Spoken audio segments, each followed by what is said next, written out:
তো সসইদা দিলেই তো ঠিক হয়ে যাব, আদায় হয়ে যাব। লাস্টে দিয়ে যে সময় 4 রাকাত পুরা হওয়ার বাদে সসইদা করিলে তো আদায় হয়ে যাব। আর যদি 3 রাকাত পড়ার বাদে ভুলক্রমে বইয়া যদি আত্তাহিয়াতু পড়িলাই একটা এগু তো বাড়াই দিলাম জি, তো ইনো কিতা করতাম। اچھا ٹھیک ہے، میں جواب دیتا ہوں انشاءاللہ جی بہت بہت شکریہ جناب، بہت شکریہ۔ بہن نے بہت اہم سوال کیا کہ 4 رکعتوں والی نماز میں اگر مختلف شکلیں ہو سکتی ہیں کہ 2 رکعتوں کے بعد بیٹھ کر اتحیات پڑھ کے پھر تیسری رکعت کے لیے اٹھنا چاہیے، تو یہ ایک صورت ہے، اور دوسری ایک اور صورت یہ ہے کہ تیسری ایک یہ شکل تو وہ پہلی رکعت پڑھ کر اگر بیٹھ جائیں بھولے سے جی بالکل، تو اور پھر تیسری رکعت میں بھی اسی طرح اٹھنا چاہیے، کھڑا ہونا چاہیے، لیکن اگر بھولے سے بیٹھ جائیں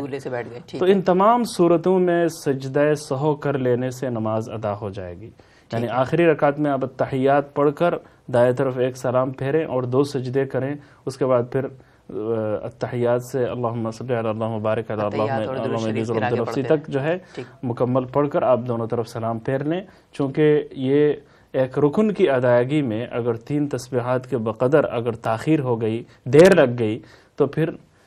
سجدہ سہو واجب ہو جاتا ہے۔ مجھے بہت میں معذرت چاہتا ہوں اور معافی چاہتا ہوں کہ چونکہ یہ بنگلہ زبان کا پروگرام نہیں ہے، اس لیے ہم اردو ہی میں ہمیں بات کرنی ہے انشاءاللہ تعالی، اور بنگلہ زبان میں ایک اور سوالات رکھ سکتے ہیں اگر کسی کو بولنے میں دقت ہے، لیکن اگر بنگلہ زبان میں جوابات دینا شروع کر دوں تو اس سے جو ہے ہمارے بے شمار اردو زبان بولنے والے سمجھنے والے جو ناظرین ہیں ان کے لیے یہ وقت جو ہے خاصا دشوار ہو جائے گا، اور پھر پروگرام میں کسی طرح کامیابی نہیں ہوگی۔ تو یہ سنڈے اور منڈے کی شام 9:30 پر 844 چینل 844 پر میرا ایک پروگرام بنگلہ زبان میں ہوگا، وہاں پر بنگلہ کے جتنے ناظرین ہیں وہ انشاءاللہ تعالی 844 پر سنڈے اور منڈے 9:30 PM پر جو ہے وہ پروگرام دیکھ لیں۔ اس کے ساتھ ہی مفتی صاحب ایک اور اس سے ریلیٹڈ جو ہے ایک سوال ذہن میں آتا ہے، وہ یہ ہے کہ فرض کریں کہ اگر کوئی شخص دوسری رکعت میں اتحیات میں بیٹھا ہے لیکن پھر اس کے بعد تیسری رکعت میں بھی اگر بیٹھ جائے جبکہ اس کو یاد نہیں ہے، وہ 4 رکعت والی نماز پڑھ رہا ہے، تو کیا اس کا بھی یہی؟ اس کا بھی ایک حل ہے کہ مثال کے طور پر کبھی کبھی یہ شبہ ہو جاتا ہے جی، جب پہلی رکعت پر بیٹھ گیا، 1 رکعت کے بعد غلطی سے بیٹھ گیا، اب دوسری میں تو بیٹھے گا جی ٹھیک، تو اب اس کو پھر یہ شبہ ہے کہ پہلی رکعت کے بعد جب میں بیٹھا تو شاید یہ دوسری رکعت تھی، دوسری سمجھ کر ہی بیٹھا تھا۔ اب اس کے بعد والی رکعت میں 2 احتمالات ہو گئے، یا تو یہ دوسری رکعت مکمل ہونے کا بھی احتمال ہے اور تیسری رکعت مکمل ہونے کا بھی احتمال ہے، تو دوسری ہونے کی بنا پر بھی وہ بیٹھے گا، تیسری ہونے کی وجہ سے نہیں اٹھے گا، کیونکہ دوسری ہونے کا احتمال چونکہ موجود ہے، یہ دوسری رکعت مکمل ہو رہی ہے، اس احتمال کی بنا پر اٹھے گا۔ اس سے اگلی والی رکعت پر بھی اس کے لیے بیٹھنا ضروری ہے، کیونکہ وہ یا تو پھر چوتھی رکعت ہو جائے گی، اس کی آخری رکعت ہوگی، اور آخری بیٹھک اور آخری نشست جو ہے وہ فرض ہے، قاعدہ اخیرہ جس کو کہتے ہیں، قاعدہ اخیرہ یا آخری بیٹھک آخری نشست جو ہے وہ فرض ہے، تو چوتھی ہونے کا احتمال چونکہ موجود ہے تو اس فرضیت کے احتمال کی بنا پر وہ بیٹھے گا۔ تو اب وہ پہلی کے بعد دوسری میں جب بیٹھ گیا تو تقریباً ہر رکعت میں بیٹھنے کی ضرورت ہوتی ہے، چونکہ وہ یا تو دوسری ہونے کا احتمال ہے یا پھر تیسری، اور تیسری میں جو ہے وہ چوتھی رکعت ہونے کا احتمال ہے، تو ان احتمالات کی وجہ سے ہر رکعت میں بیٹھنا ضروری ہوتا ہے، اور آخر میں جب اطمینان ہو جائے گا کہ اب میری 4 رکعتیں پوری ہو گئی ہیں، چاہے وہ 5ویں رکعت 6ٹھی رکعت تک پڑھ لی ہے، لیکن اس کو جب اطمینان ہو جائے گا کہ 4تھی رکعت بھی پوری ہو گئی ہے میری، تو اس کے بعد وہ سجدہ سہو کرے گا اور پھر نماز مکمل کرے گا، اور ہر رکعت میں بیٹھے گا، ہر رکعت میں بیٹھنا ضروری ہے۔ اس کے ساتھ ہی ہم اپنے نیکسٹ کالر کی طرف چلتے ہیں۔ جی جناب السلام علیکم۔